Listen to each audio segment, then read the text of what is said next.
不知道你是不是也有过这样的疑问：为什么火车会被叫做火车呢？在人人都习惯于乘坐高铁还有动车出行的今天，我似乎从来都没在他们的身上发现过火焰的痕迹。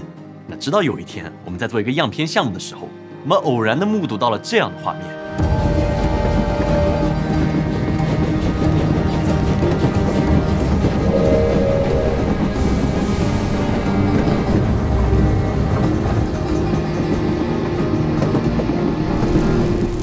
刚刚你看到的是国内最后一辆活着的蒸汽机车工作的画面。这辆机车已经服役接近半个世纪，为三道岭煤矿运输事业做出了巨大的贡献。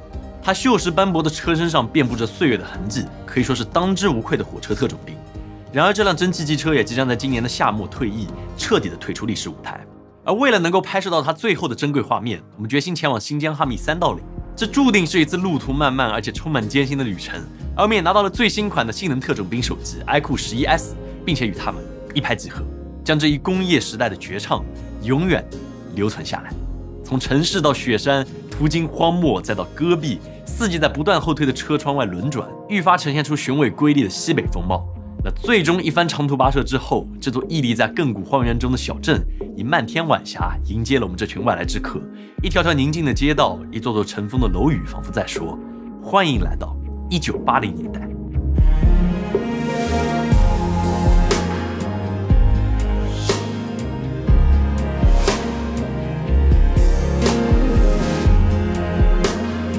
曾经有人说过，来到一座新的城市旅行，就要先参观这座城市的博物馆。所以稍作休整之后，我们一行人便来到了三道岭的火车库房，这里停放着数辆已经永久退役的蒸汽机车。这就是我们露天矿的库房仓库。现在因为改的是用汽车开采了，汽车一个是成本低、低消耗，所以这些车就暂时不用，封存在这个仓库里头。咱们三道岭矿这个机车现在的型号就是2种。一种上游，一种建设。建设盘主要是用在生产，拉那个矿上的这些土和煤，它有劲儿，它个大。咱们再往这边看看吧。哦，这正好，你看这台车就是上游，刚才说的，搞些那送人啊，拉点物资啥的，方便，它小巧嘛。你看整体要小巧的多。这是驾驶室，也就是司机室，这个口就是装煤的。这里是锅炉，红红的火炭，然后戳上往里扔。这个驾驶室这些，哎呀，这个车也是报废的车了，一看就是这些仪表啥的都没了。你看，一会儿咱们就去看正在运行的火车吧，一看就知道了。各个部件。这个车从上班到退休，可以说是爬了38年吧。熟得很了，对这车上下特别的熟。在深入了解之后，我们得知1962年三道岭开来了第一辆蒸汽火车，1970年三道岭露天煤矿正式投产。从那以后，这座西北最大的露天煤矿中源源不断地产出全国质量最好的煤炭，发热量可以达到5000到6000大卡。那时候火车站30多条铁轨一排，几十辆火车同时出勤，4万余名职工也先后自全国各地奔赴而来，投身铁路和煤矿事业。那至此，三道岭迎来了长达30年的辉煌时代。可现如今，原先铁路职工的住所南川住宅区已经俨然成为了空城废墟，只留下一小部分老人驻守于此。原先最热闹的中心场所已经被水泥封住了大门，留下一片衰退。咱们站的这个位置是中心区，南圈中心区。这个建于80年代，里头容纳1100个人，好像是。当年就是别的娱乐也没有，就是看个电影。当时很繁华的这个地方，什么都有设施，什么配套啊，医院嘛，派出所啊，大商店，这些都有这个地方。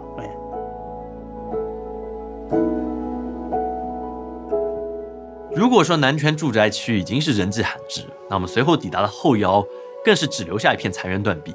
这里曾是煤矿职工们的住所，而短短30-40年间，随着各矿区陆续关闭，大量人员撤离，这里已经在戈壁中风化成了古遗迹的模样。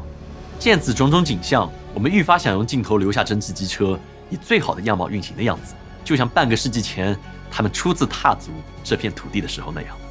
次日，我们来到机修班，蒸汽机车们需每月按例前往这边洗检。踏入机修班大门的那一刹那，眼前的景象瞬间令每个人瞠目。3座庞然巍峨的钢铁身躯屹立在厂房中央，斑驳的车身宣告着它的沧桑和坚毅。精密的机械部件诉说着来自蒸汽时代的智慧。制动组、机械组、蒸汽组、走行组，每扇门的背后无一不代表着一代代人的心血。一束束丁达尔光线直射而下，仿佛在说，这是属于蒸汽机车的舞台。至少此刻，仍是。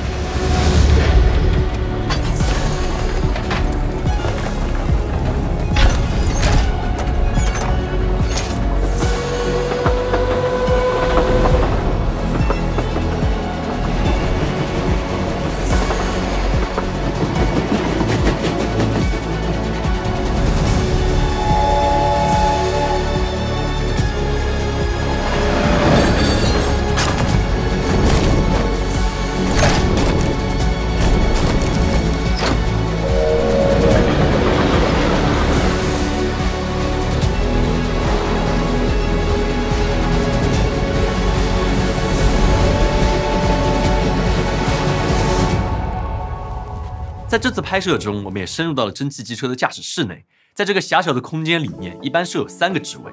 这个负责将一铲又一铲的煤炭送入锅炉的师傅就是司炉，他的任务就是将煤炭送入高温的锅炉燃烧，使水变成高压高温的蒸汽，从而产生能量。接着高温蒸汽喷在发动机气缸里，便会推动活塞，最终带动其他的机械，使得车轮前进。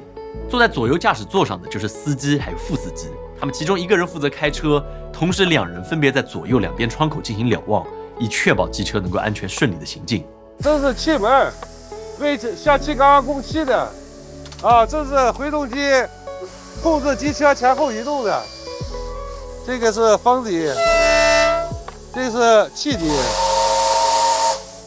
那时值盛夏，加上面前这个熊熊燃烧的巨大锅炉，导致我们的小伙伴们在刚进入驾驶室拍摄的几分钟内就热得浑身湿透。而此刻，iQOO11S 却展现出了卓越的散热性能，无论是贴近锅炉拍照，还是近距离拍摄机车火花，即便是身处极热环境，iQOO11S 仍旧表现冷静不卡顿，为我们留下了这些珍贵的照片。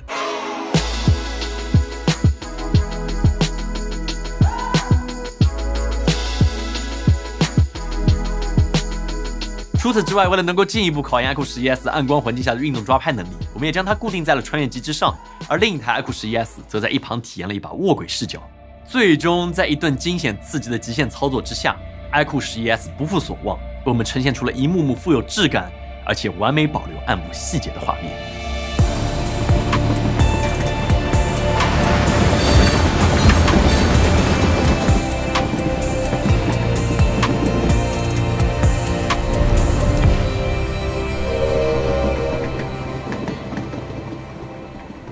那前儿刚上班时候，对这火车没上班之前根本就不了解，因为住宅区离这个地方远，我们不接触火车。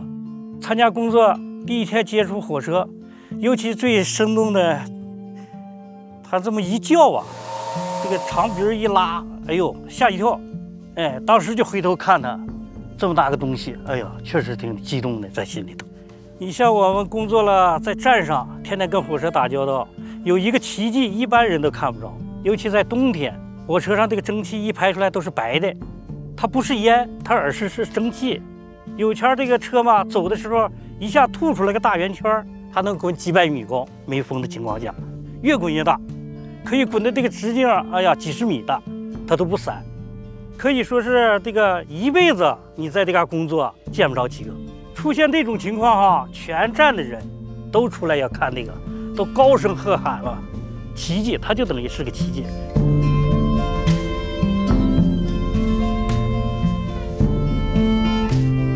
即便所有拍摄已经结束，可蒸汽机车鸣着汽笛隆隆向前，喷洒出漫天炙热花火的景象仍然历历在目。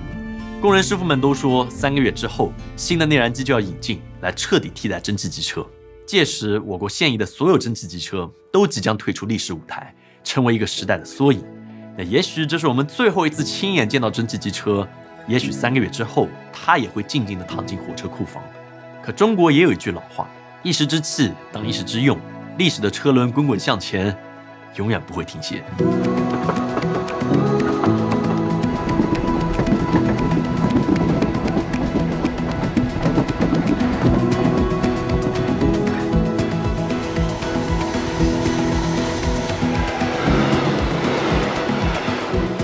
漫天火花下的特种兵拍摄之旅落下帷幕，数不清的晚上，我们驻守在铁道边，等待着蒸汽机车的出现，直至深夜降临。又有好几个清晨，我们和蒸汽机车一起迎来东江的第一缕曙光。可每当看见充满着生命力的惊艳画面，我们总是难掩内心无限的喜悦。我们拍到了，这条掉，这条掉，哇，车身细节都照亮了。对，刚那个车的整个全都照。那最后非常感谢手机中的特种兵 iQOO11S 陪伴我们在这次旅途中冲锋陷阵，以出色的表现历经各种考验，以极致的影像拍摄能力将蒸汽机车这一工业时代的绝唱拍摄留存了下来。在日间，我们也使用 iQOO11S 拍摄了多张蒸汽机车的样张，作为前期的看景资料。